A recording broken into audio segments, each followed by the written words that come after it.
हाल ही में नीति आयोग के CEO DVR Subrahmanyam ने अंतर्राष्ट्रीय मुद्रा कोष आईएमएफ की अप्रैल 2025 की world economic outlook WEO report का हवाला देते हुए पुष्टि की है कि भारत दुनिया की चौथी सबसे बड़ी अर्थव्यवस्था बन गया है, जिसने जापान को पीछे छोड़ दिया है।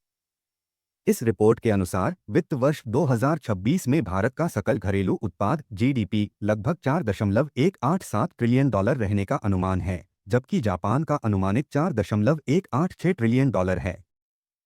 यह भारत के लिए एक महत्वपूर्ण उपलब्धि है, जो पिछले कुछ वर्षों में लगातार मजबूत आर्थिक विकास और नीतिगत सुधारों के परिणामस्वरूप हासिल हुई है, जिसमें मजबूत घरेलू मांग, डिजिटल अर्थव्यवस्था का विस्तार और बुनियादी ढांचे में निवेश जैसे कारक प्रमुख रहे हैं,